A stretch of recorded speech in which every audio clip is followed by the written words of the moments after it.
창세기 백문백답, 창세기 2장 9절의 생명나무와 성막 첫 번째 시간, 생명나무와 성막의 연계성. 여러분의 구독, 좋아요, 알림, 댓글은 이 사역에 큰 힘이 됩니다. 안녕하십니까, 김홍석입니다. 오늘은 생명나무와 관련해서 성막과의 연계성에 대해서 살펴보겠습니다. 본문 말씀은요, 창세기 2장 9절, 3장 22절과 24절 말씀입니다.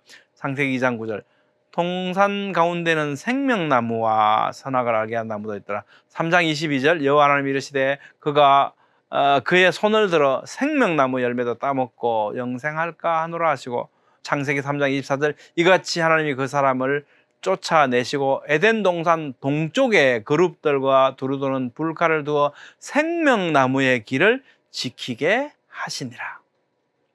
성막은요, 하나님께서 출애굽기 25장에서 31장에 이르기까지, 또 35장에서 40장에 걸쳐서 모세에게 자세하게 말씀하시고 보여주시고, 또 만들 사람까지 지명해 주시고 보여주신 대로 만들라고 신신당부를 하십니다. 아주 길게 말씀하셨고요, 성경의 많은 부분을 차지하고 있습니다.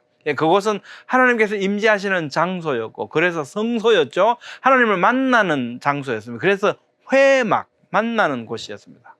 그리고 레위기 전반에 걸쳐서 성막의 규례를 영원한 규례로 지키라고 말씀하신 이 내용의 분량에서도 보면 그 중요성을 우리가 알 수 있게 됩니다.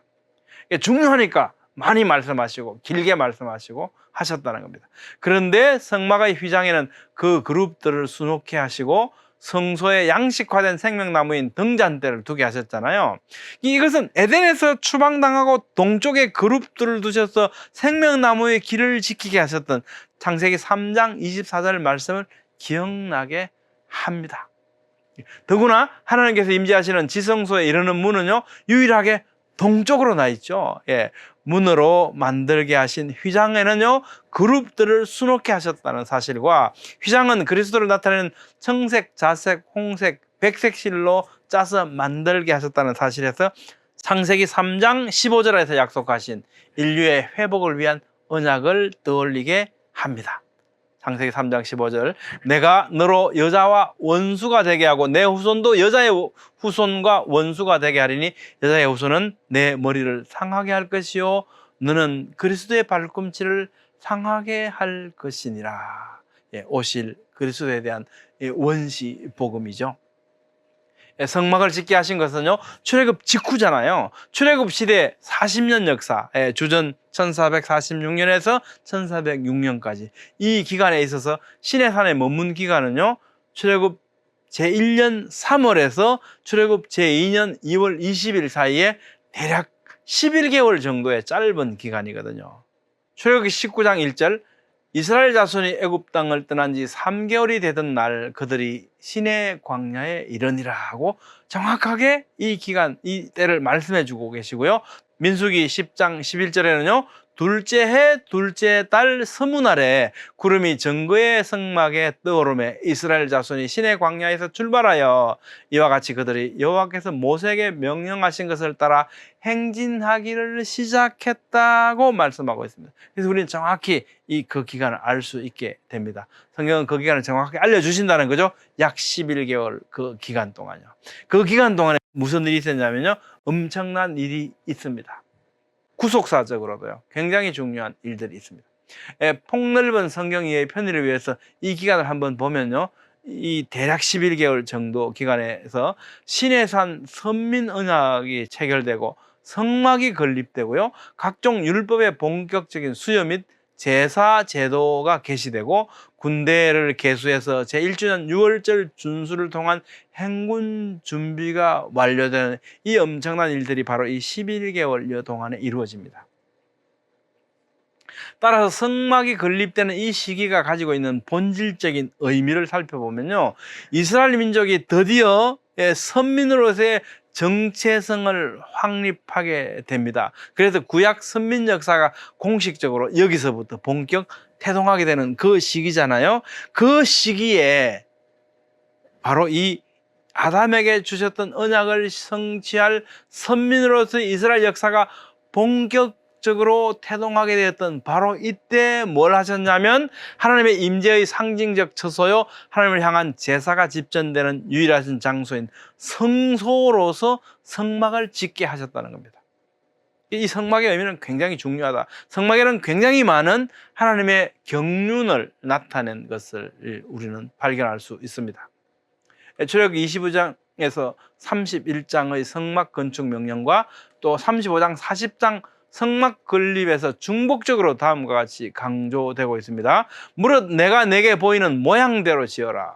내게 보인 양식대로 해라. 여호와께서 모세에게 명령하신 대로 되었다. 여호와께서 모세에게 명령하신 대로 되었다. 여호와께서 모세에게 명령하신 대로 되었다. 는 겁니다. 하나님께서 직접 주신 식양대로만 성막을 세울 것을 신신당부하십니다. 성막은 오직 하나님께서 직접 계시하신 식양대로만 세워졌음이 수도 없이 반복 강조되고 있다는 것은 여기에 매우 깊고 오묘한 뜻이 내포되어 있음을 의미합니다.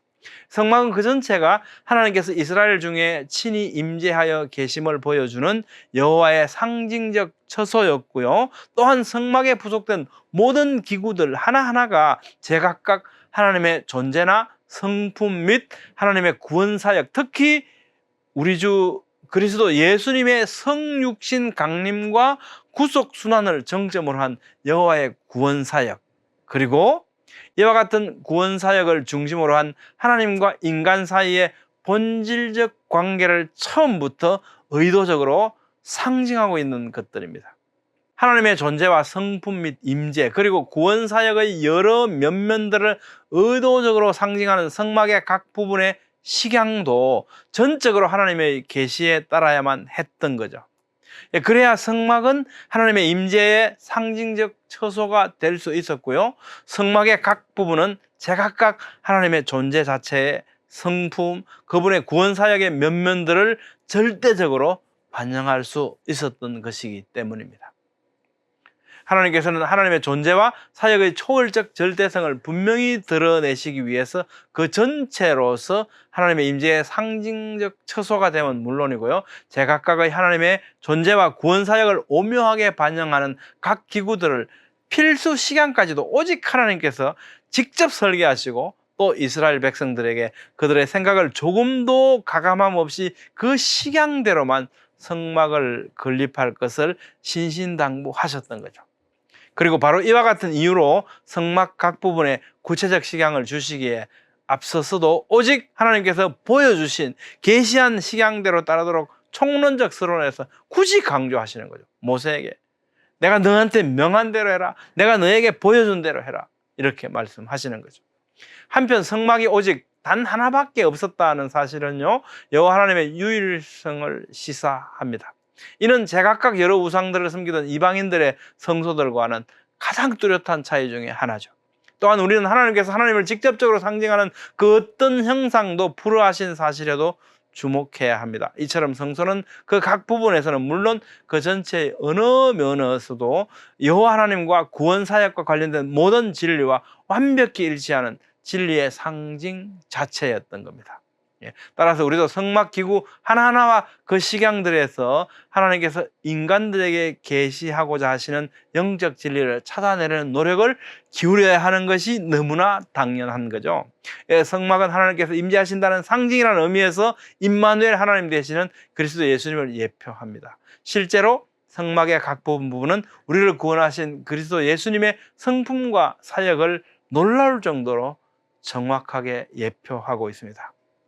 창세기 2장 9절에 생명나무는 그리스도 예수님을 예표합니다. 따라서 오늘 우리에게도 이 성막은요, 과거의 이스라엘 광야에 있었던 그것이 아니고 직접적인 성막의 중요성이 오늘 우리에게도 존재하고 있다는 겁니다. 여러분 어떻게 생각하십니까? 오늘은 2장 9절, 창세기 2장 9절의 생명나무와 성막의 의미에 대해서 살펴봤습니다. 다음 시간부터는요, 생명나무와 성막에 대해서 부분 자세히 살펴보도록 하겠습니다. 감사합니다.